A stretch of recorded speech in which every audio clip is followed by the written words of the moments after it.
संजय मुने म्हटल्यानंतर आता खरं एक या क्षेत्रातलं विद्यापीठ म्हणायला काही हरकत नाही, कारण इतका अनुभव त्यांच्याकडे आहेत. मालिका असू देत, नाटक असू देत, चित्रपट असू देत, आणि त्यातली सगळी आतली अंग, लेखन, दिग्दर्शन, सगळंच काही आहे. मी मगाशी त्यांना एकदम चक्रम वगैरे म्हटल्यावर तुम्ही म्हणाला असाल असं कसं बोलीन, पण आता मगाशी गप्पा मारताना ते म्हणे मी पहिल्या दिवसापासून हेच ठरवलेले की आपण चक्रम आहोत.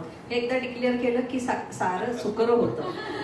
तर महाभारतामध्ये जसा संजय आहे ना दृष्टी देणारा, असा नव्या कलाकारांना दृष्टी देणारा हा आमचा संजय आहे. संजय सर. सर्वप्रथम सगळ्यांचं मी स्वागत करतो, निर्मात्यांच्या तर्फे, दिग्दर्शकांच्या तर्फे, माझ्या कलाकारांतर्फे. सुमारे एक दिवस 11-11:30 वाजता मला फोन आला. साधारण ती वेळ म्हणजे लोकांना टाळण्याची असते. माझी फोनवरनं आवाज आला, मी भीष्मक बोलतोय. म्हटलं बरं, एका चित्रपटाच्या संदर्भात मला बोलायचं. का कोण असतं त्या 2 वाक्यात मला असं वाटलं की बघ ह्या माणसाला भेटावं. म्हटलं तुम्ही सांगाल का भेटतो. ते भेटले मला. एक चित्रपट करतात, त्यात तुम्ही काम करा. म्हटलं बरं. आणि त्यांनी सगळं समजून सांगितलं. त्याला कलेची एक बाजू होती, व्यवहाराची एक बाजू होती. आज मला कळलं की या 2 बाजू त्यांच्याकडे पहिल्या दिवसापासून का होत्या, कारण ते बँकेमध्ये होते नोकरीला. तर त्यांनी मला सांगितलं असं असं आणि मला ते आवडलं. म्हटलं आपण करूया. निर्माता कोण आहे ठरायचं. म्हटलं बरं. माझी भूमिका ठरली, हो. अमुक भूमिका ठरली, हो.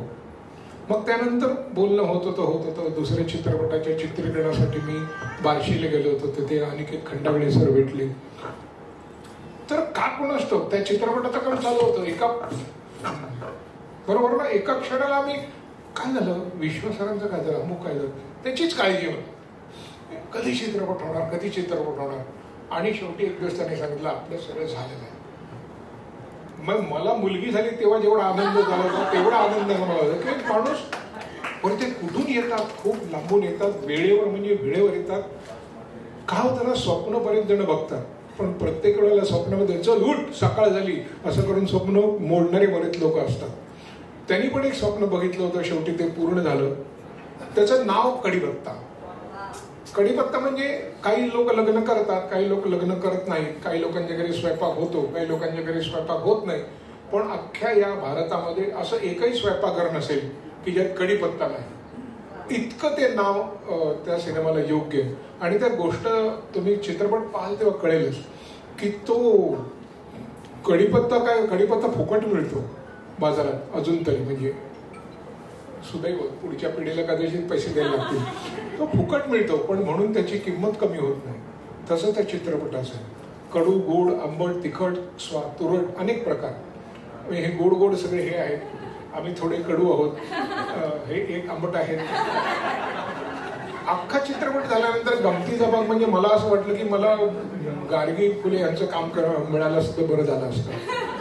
कारण सकाळी चित्रीकरण सुरू व्हायचं, मग दुपारी कधीतरी जेवणाची सुट्टी असायची, कधीतरी थोडी भूक लागलेली असायची, पण ह्या चालू चित्रीकरणात खात असायचं.